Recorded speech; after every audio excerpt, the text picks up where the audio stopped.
Hi everyone, this is Ravita Chaturvedi. Welcome to my channel. आज अपन लोग 12th की सीरीज़ को आगे करते हैं।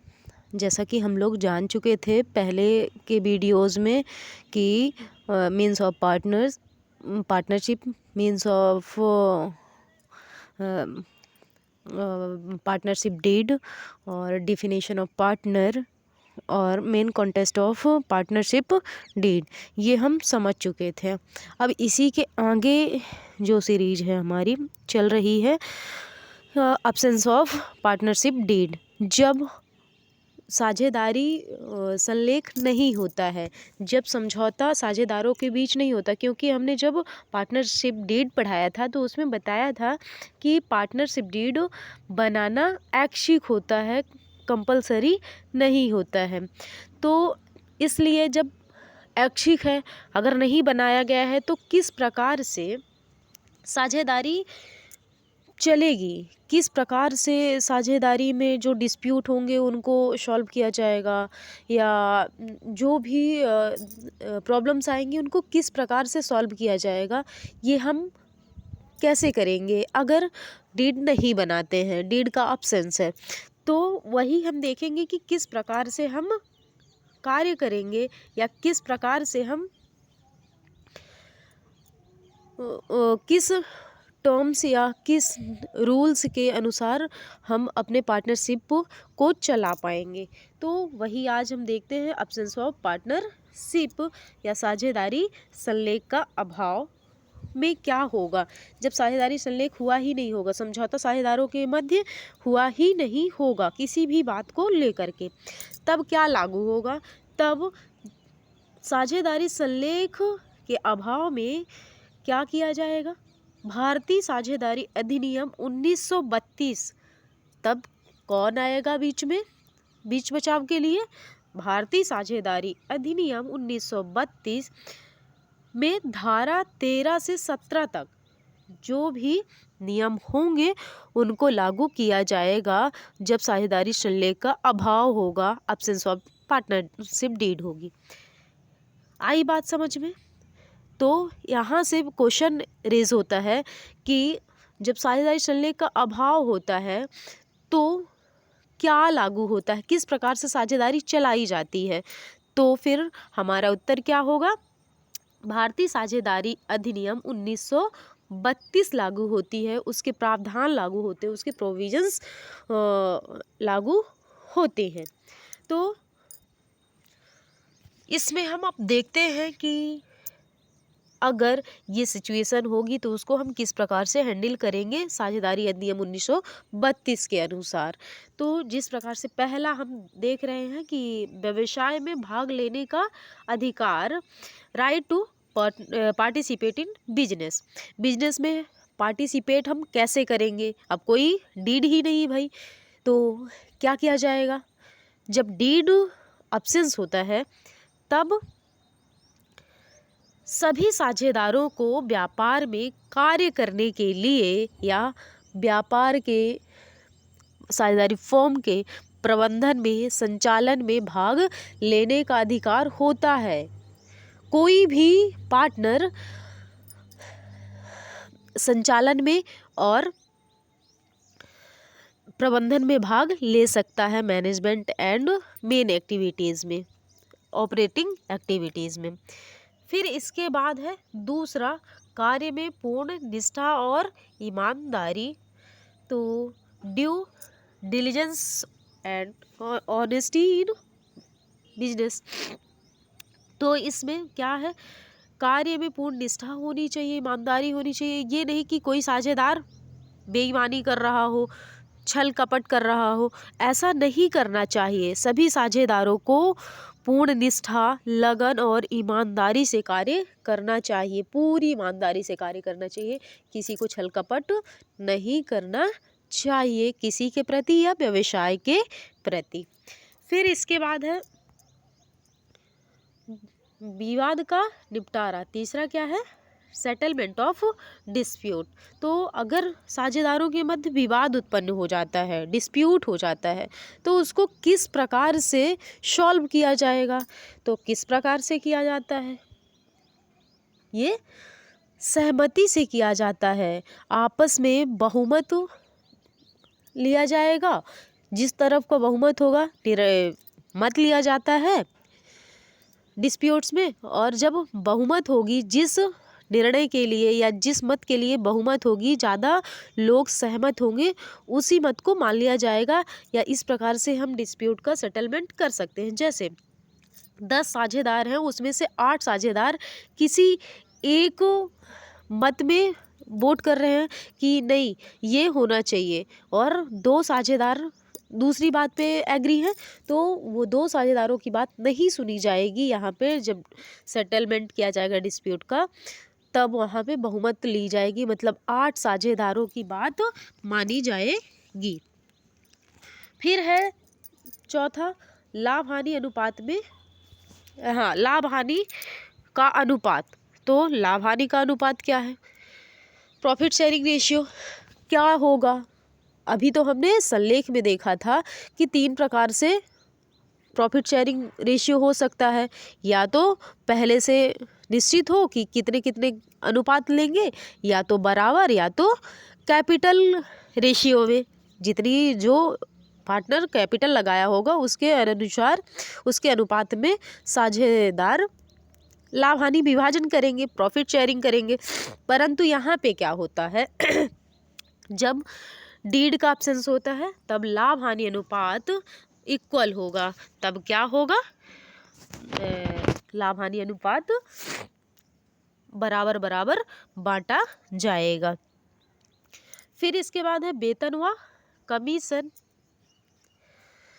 साझेदारों को अगर पार्टनरशिप डीड नहीं है, साझेदारों के मध्य समझौता नहीं है, तब किसी भी साझेदार को अधिक कार्य करने के लिए, वो अतिरिक्त कार्य कर रहा है, तो उसको ना वेतन दिया जाएगा, ना किसी प्रकार का कमीशन दिया जाएगा।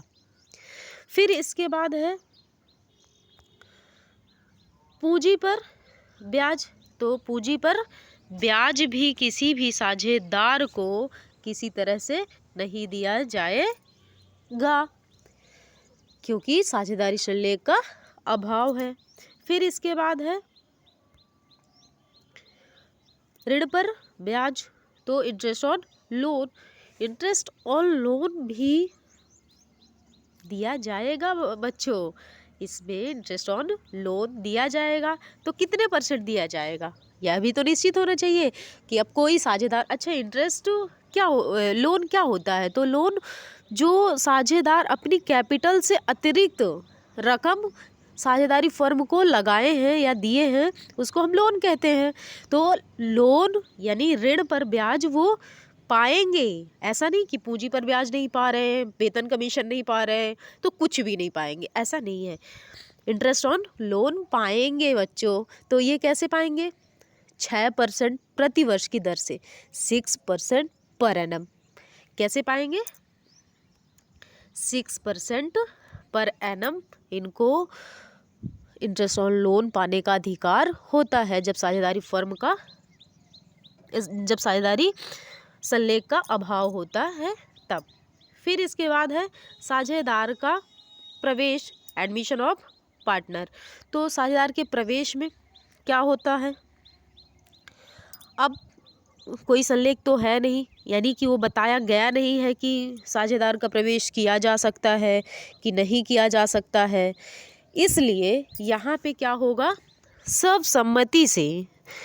सर्वसम्मति का मतलब है जितने साझेदार हैं, मतलब क्या है? 10 साझेदार हैं, तो 10 से ये पूछा जाएगा कि इस व्यक्ति को या फर्म में साझेदार नया बनाया जा सकता है क्या?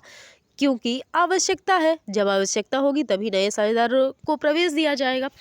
तो मीटिंग बुलाई जाएगी और वहाँ पे सभी साझेदारों से सहमति ली जाएगी, एग्री किया जाएगा। सभी साझेदार जब एग्री होगी, मान लो 10 साझेदारों में से 9 साझेदार कह रहे हैं, 9 साझेदार क्या कह रहे हैं कि नहीं, ऐसा नहीं होगा, यानी कि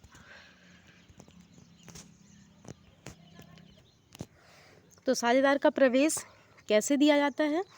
सर्वसम्मति से, मतलब साझेदारी फर्म में 10 पार्टनर हैं तो ये 10 के 10 जब एग्री होंगे कि नया साझेदार आ सकता है तभी नया साझेदार आ सकता है, अन्यथा नया साझेदार को अनुमति नहीं मिलेगी एडमिशन ऑफ पार्टनर की। अगर इसमें से 10 साझेदार में से 9 साझेदार कहते हैं कि हाँ कोई नया साझेदार आ सकता है और एक साझेदार कहता है कि नहीं आएगा, तो फिर नया साझेदार का एडमिशन नहीं किया जाएगा। इसलिए यहाँ पे क्या ज़रूरी है? 10 के 10 साझेदारों की सहमति आवश्यक होती है। फिर इसके बाद है सभी साझेदारों को फर्म की पुस्तकों को देखने का अधिकार होता है। फर्म की पुस्तकें देखने का अधिकार, तो जब पार्टनरशिप डीड एब्सेंट होता है तब फर्म की पुस्तकों को देखने का सभी साझेदारों को अधिकार होता है। Rights to inspect the books of account, तो सभी बुक्स ऑफ अकाउंट को इंस्पेक्ट करने का अधिकार होता है। वो चाहें तो इनकी डुप्लीकेट भी अपने घर ले जाकर रख सकते हैं या देख सकते हैं। इन सभी साझेदारों को यह अधिकार प्राप्त होता है जब साझेदारी संलेख का अभाव होता है तब। फिर दूसरा है 10वां है क्षतिपूर्ति प्राप्त करने का अधिकार, राइट टू रिसीव कंपनसेशन।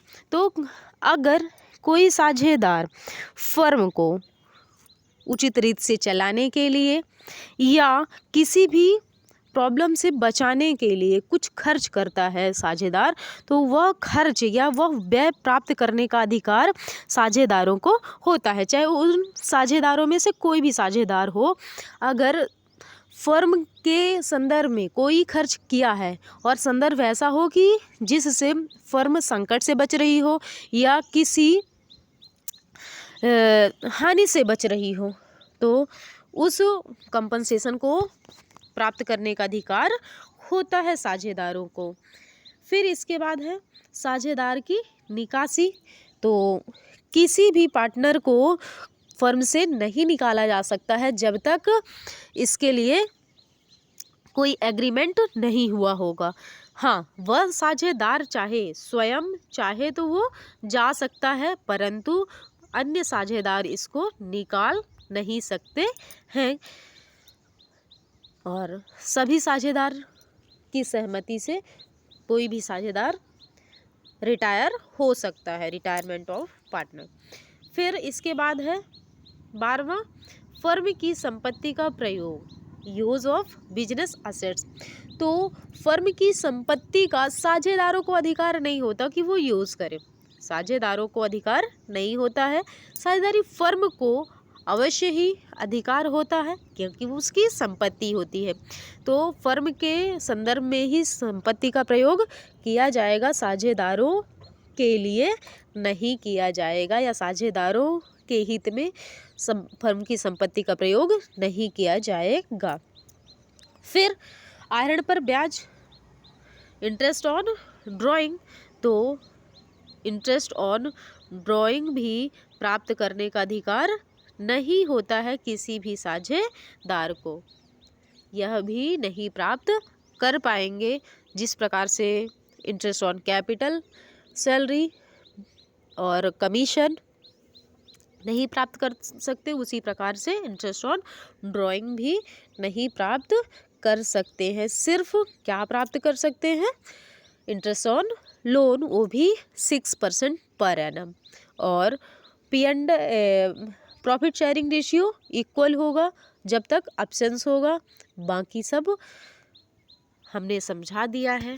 अगर इसमें कुछ सुधार की आवश्यकता है या अगला वीडियो किस टॉपिक में लाया जाए, ये आप कमेंट करके बताइएगा, दोस्तों के साथ शेयर करिएगा, हमसे जुड़े रहने के लिए सब्सक्राइब करिएगा और अच्छा लगे तो लाइक करिएगा। धन्यवाद। जय हिंद, जय भारत।